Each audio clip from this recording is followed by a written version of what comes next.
Hi, everyone. Welcome to the Thriving Leader Breakthrough Series. I'm Whitney Sullivan, a motivational speaker and leadership coach based in Bozeman, Montana.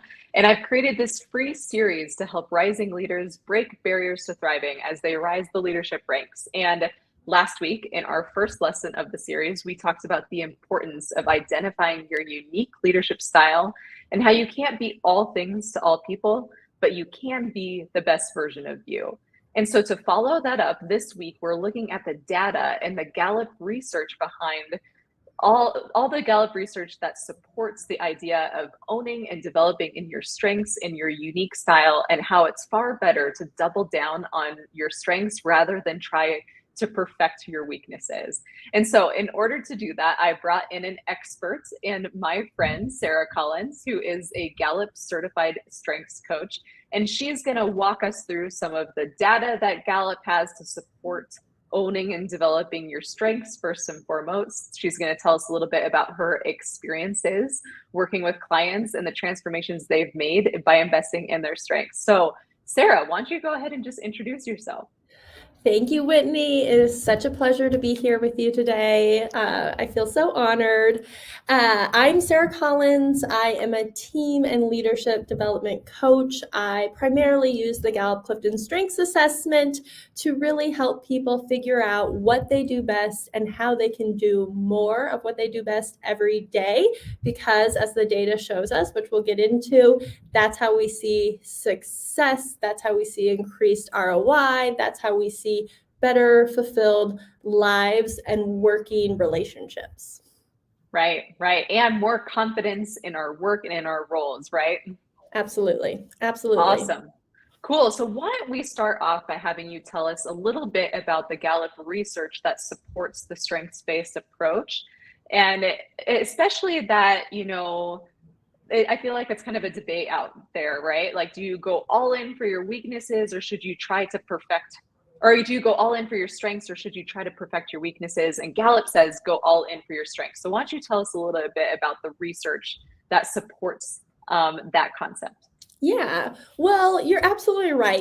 Back in the day, psychology was really all about fixing people. It was like, this person has something wrong with them. How do we fix it? And that is a lot of our culture. You're not doing something right. How do we fix it? You're doing this wrong. Stop doing that. And while that can feel like the thing we need to do, what Gallup has done is the research on what if instead of trying to fix people, we look at what's right with people and try to get them to do more of that?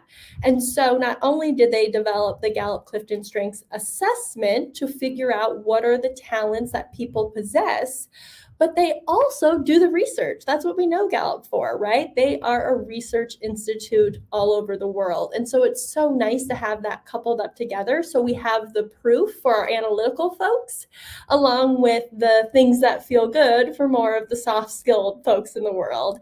And so what we know is that people who use their strengths have higher levels of energy and vitality. They are more likely to achieve their goals. They're more confident. They are going to perform better at work. They're more engaged in their work and they experience less stress. And we have the numbers to back that up, Whitney. We know people who use their strengths every day are 7.8% more productive. Who would love to be Mm. more productive? For all my achievers out there, you get a check more off your list. We know that people who know and use their strengths every day are 3 times as likely to report having a high quality of life, not just Mm. work. And I think all of us want that. We want that life that gives us energy. And of course, Mhm. our work is a huge part of that. So we know people that use their strengths 6 times more likely to be engaged at work. And that's what Gallup tells us is the sticky thing that we need. We can talk about happiness at work, satisfaction, a lot of words get thrown around, but what we're really looking for is engagement. Think about those days when you go to work and maybe it wasn't fun. You're in a project, you're really working on it, you're trying to figure it out.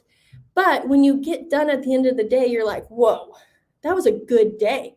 I solved a problem. That's engagement. Maybe you weren't happy and laughing throughout the day, but you were in flow. You were working in your strength zone. That's what we're looking for.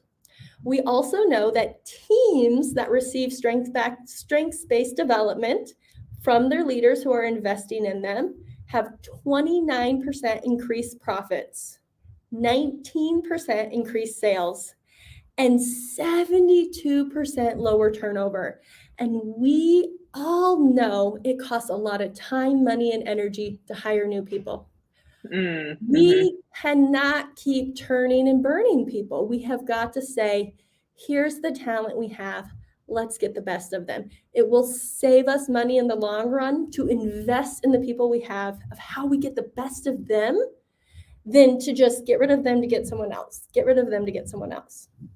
Mm-hmm. Oh, that's a really all amazing data and insight into why it's so important for leaders and employees and teams to invest in their strengths. And we're talking to, the who we're talking to today is leaders who are maybe putting themselves out there in a new role or doing something for the first time. And it's a really vulnerable experience.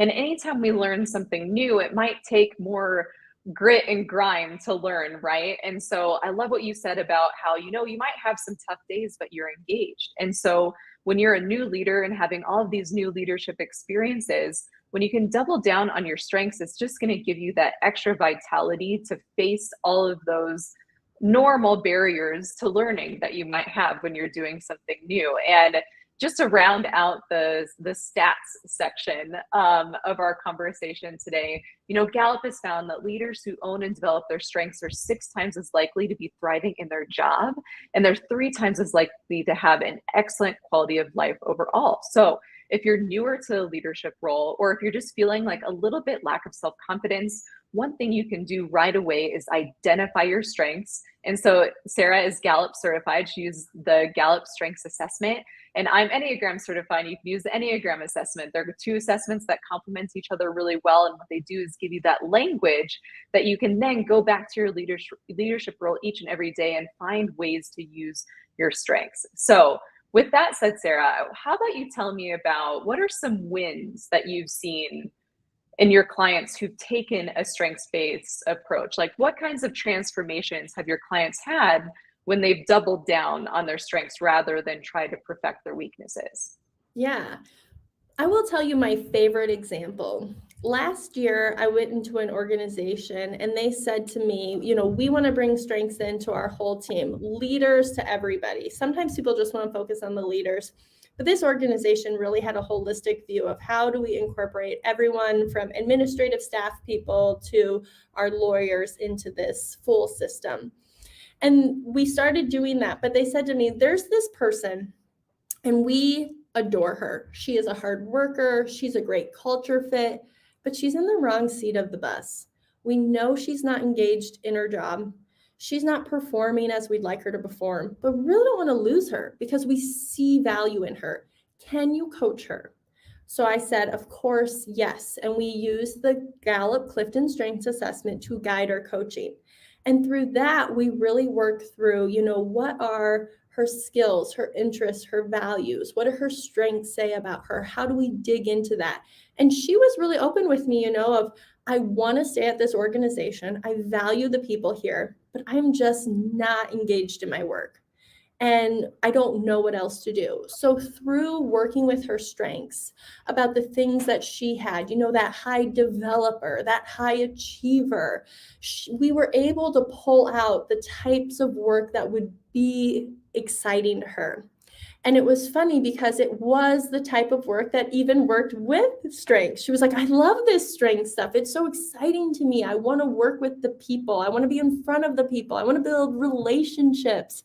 I want to go to the events and recruit the people. And that was not the type of role she was in. And so through coaching together, we were able to really craft for her the ideal job description. And what I told her is we cannot decide if this organization is going to invest in you. The only thing we can do is figure out what your talents will align for you to do, what you want to do. And we can write a job description that is the perfect thing for you and present it to them. So working with me, she did that. She put together a beautiful presentation deck that she presented to her superiors to say, I think you should create a brand new position at the organization for me, and here's what I'll do. And she broke it down by her time that she would spend on it, by the education she would need, all of these data points for the more analytical people in the room, and presented it. And they did. They created a director of engagement role at their law firm for her specifically, so they could take advantage of the talents that she had. Whereas before, she was sitting in a totally different role and feeling so unfulfilled. But because the leadership saw a spark in her, they didn't want to let go. They invested in coaching. They took seriously the talent that she had available and invested in that. And it just so happened to be investing in more of what we do, of development, of engagement, of getting people to understand what their strengths are. That is not only a great example of how we find what's good in a person, but it's also an example of how a strengths-based organization can really lead first by saying, let's find good people, get them in the seat where they can be their best, and we will all thrive. That's such a great example of how focusing on your strengths can transform your experience at work. And really, you can see it both ways there for that individual person that's in their role, but then also for the leadership that was above that person to say, let's get your strengths, let's figure out how you fit here, let's invest in you. And you can see this, that when you as a leader take a strengths-based approach, not only with yourself but with the people around you, you can see that positive transformation just has a ripple effect for the rest of your team. So thank you for sharing that. And before I ask Sarah my final question today, I do have a quick commercial break, because you might be wondering, well, how do I identify my own strengths and my own style? And how do I get started in crafting this language and how I be a strengths-based leader, how I develop and lead the strengths of other people? And I'm happy to tell you that I've scheduled my first live Enneagram and leadership workshop. Yes, on March 2nd.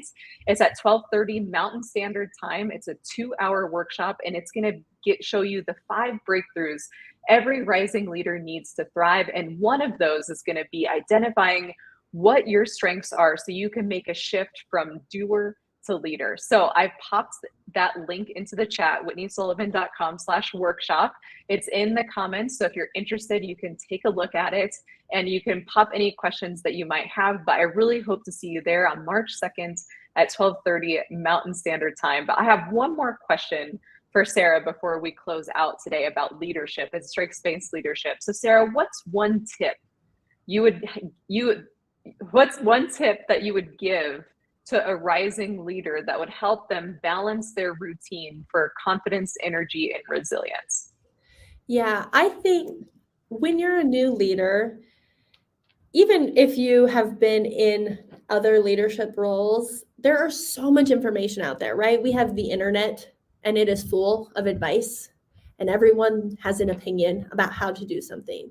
And it is so easy to think, well, this person does it this way, I'm just going to copy paste to make myself do it the way they're doing it. And that's the wrong way. The only way to do anything well is your way. I love that. You know, I cannot tell you, there are 34 Clifton strengths. If you said what strengths make the best leaders, or what leaders, the best leaders, what strengths do they have? I couldn't tell you. We know for top 5, 1 in every 33.3 million people have the same top 5 in the same order. 1 in every 278,000 people have the same top 5 in a different order. There's so many combinations of strengths out there. And there is no certain combination of strengths to make a good leader. There are good leaders with every combination of strength, because the key to being good at anything is doing it through your talent. I lead through my strengths. The person next to me may have a totally different set of strengths and lead just as well, but they do it super differently because they're doing it their way. You cannot copy and paste this. Of course, there are best practices out there. Of course, there is information and education that you can engage in, but you really have to put all of it through the filter of what is going to work best for me. As someone with high positivity, high woo, high communication, high harmony, and high activator, If you said to me, Sarah, the best way to be a leader is to put everyone in a spreadsheet and analyze them, I would be like, okay. I would struggle because that's not where I find flow. I'm not going to be the one in the data numbers trying to find, how do we save money? Not the thing I'm raising my hand for. But if you said, hey, we have a team of new people, they need to be introduced to this idea, they need to feel warm and welcomed. Can you do that? First hand to go up. The things I raise my hands for are the things that operate my strength zone. So I will show up differently than someone else. It is not better or worse. It is my way. So do not think that you need to do things the way someone else does it. You need to do things the way you were born to do it. So it's going to take some self-exploration, some self-discovery. You're going to need to take the Enneagram, the strengths assessment. You really need to dive in to figure out, who are you? Whitney, I know I'm going long here, but I just have to say, I'm from higher ed like you. I work with young people when I first got started, and we assume young people know who they are. What do you want to major? And the truth is, most young people don't know who they are. And what I have found now that I work with more advanced professionals, many of them don't know who they are. They don't know what their skills are. They don't know what their talents are. They don't know what their interests are. We just are going through the motions. We're doing, checking the things off our list. It is so helpful to stop and go, wait, who am I? What are the talents I possess? What are the things I can do that give me energy, that put me in a state of flow? If you can find the time in your life to do that, you will have so much more success and joy, because you have to figure out who you are before you can lean into doing the things that you should be doing based on your strengths and your talents.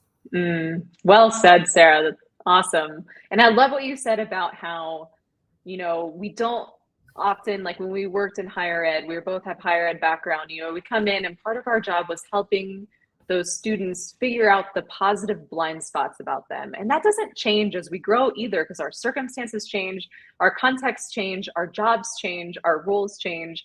And it's, life is a constant process of bringing out those positive blind spots, because sometimes the things that you are best at, the things that you have the most talent in, are so close to you and so inherent to you that you don't see them. And that's why I call them positive blind spots. But Sarah, I have a hunch that there's going to be like a part 2 and 3 and 4 and 100 with our live streams. And so I can't wait to be back online together, and we'll leave wanting more, even though I hate to hit stop on this. But before we go, to make sure that you're prioritizing for your strengths, I have given you a free coaching assignment. I give this assignment to every coaching client. It's called a to-do list audit.